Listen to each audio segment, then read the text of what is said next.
सच्चिदानन्दरूपाय विश्वोत्पत्त्यादिहेतवे तापत्रय विनाशाय श्रीकृष्णाय वयं नमः। संसार पर वैराग्य लाने का एक ही उपाय है, जन्म मृत्यु जरा व्याधि दुख दोषोनु दर्शनम।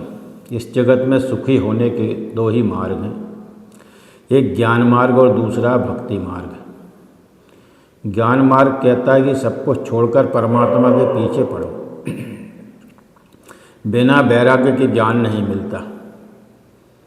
ज्ञान मार्ग में वैराग्य मुख्य है, इसमें सब कुछ छोड़ देना पड़ता है। ज्ञानी सब कुछ छोड़कर एक भगवान को ही पकड़े रहता है। इस मार्ग में त्याग मुख्य है। इस मार्ग के आचार्य शिव जी हैं।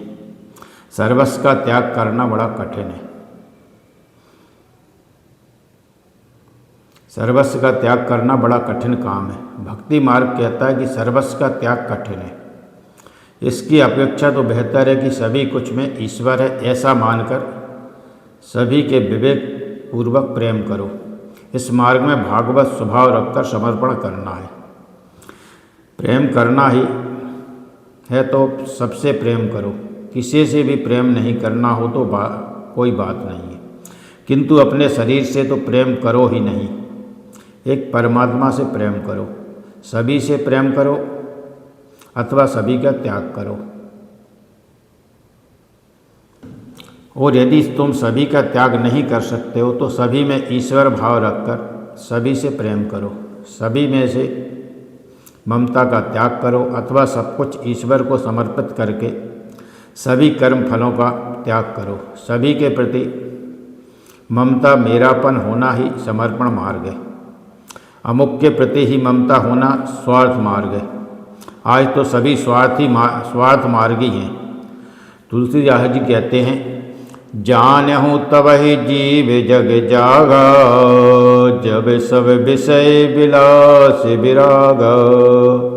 जब सभी विषय विलास के प्रति वैराग्य उत्पन्न हो जाए तब मानो कि यह जीव जागा है।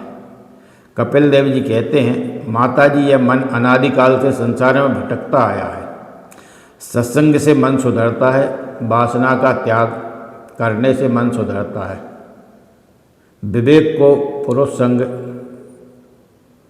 अथवा आसक्ति को आत्मा का बंधन मानते हैं, किंतु संत महात्माओं के प्रति जब आसक्ति या संग हो जाए तब मोक्ष के द्वार खुल जाते हैं।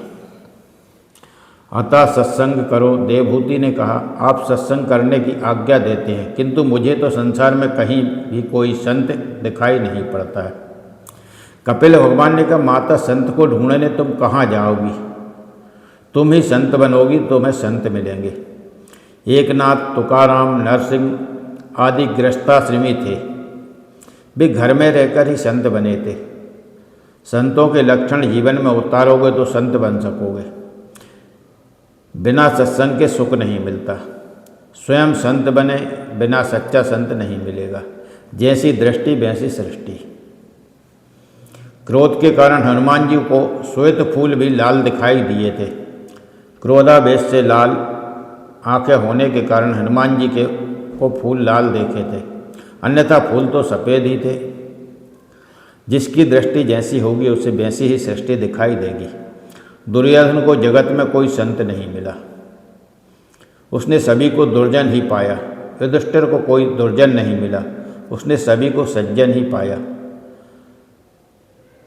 संतों के धर्म लक्षण में तितिक्षा का प्राधान्य दिया गया है। सहन करोगे तो सुखी होगे। संतों का चरित्र पढ़ो।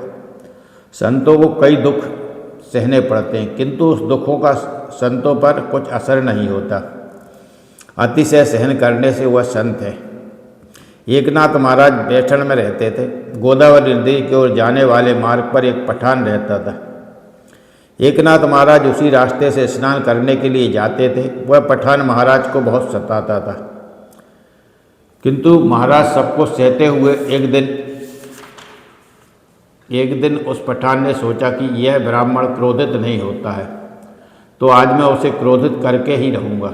महाराज स्नान करके वापस आ रहे थे तो उस पठान ने महाराज पर थूका। कई बार ऐसा होता रहा, किंतु महाराज क्रोधित ना हुए। गोदावरी से कहने लगे कि तेरी कृपा है कि तू मुझे स्नान करने के लिए बार बार बुला रही है। वह पठान चाहे दुर्जनता करता रहे, मैं अपनी सज्जनता नहीं छोड़ना चाहता। पठान ने 108 बार महाराज पर थूका और उतनी ही बार महाराज ने गोदावरी में स्नान किया। अंत में वह पठान लज्जित हुआ। उसने महाराज के पांव छुए और क्षमा मांगी।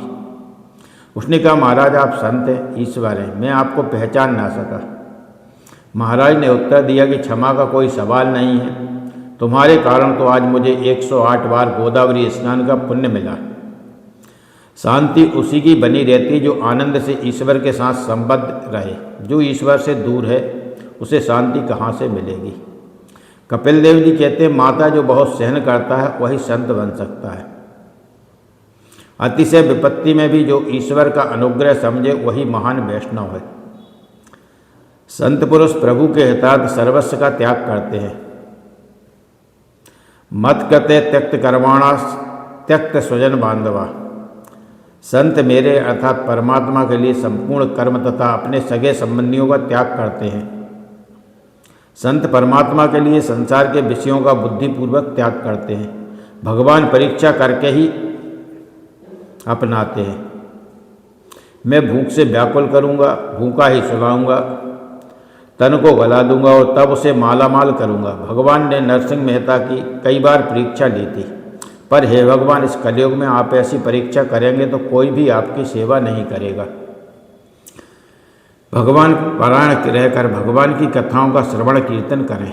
भगवान में ही चित्त रमता रहे तो भक्ति का विकास होता है। भगवान की कथा सुनने से श्रद्धा दृढ़ होती है, उसके बाद भगवान के लिए आसक्ति बढ़ती है। आसक्ति बढ़ने से व्यवसानात्मक शक्ति प्राप्त होती है और जिसकी भक्ति व्यसन आत्मा का बने उसकी मुक्ति सुलभ होती है। भक्ति जब व्यसन से उत्कृष्ट बनती है तब ईश्वर के पास ले जाती है। हे माता, तीव्र भक्ति के बिना मुक्ति नहीं मिल सकती। तीव्र भक्ति का अर्थ है व्यवसानात्मिका भक्ति। तुकाराम ने भक्त की बड़ी अच्छी व्याख्या दी है। एक क्षण भी जो भगवान से विभक्त ना हो पाए वह भक्त है। व्यवहार का कामकाज निभाते हुए भी जो भगवान से विभक्त ना हो पाए वही भक्त है। तीव्रेण भक्ति योगेनो। बोल बांके बिहारी लाल की जय। श्री कृष्ण गोविंद हरे मुरारे, हे नाथ नारायण ना वासुदेवा। बोल बांके बिहारी लाल की जय। बाल कृष्ण लाल की जय।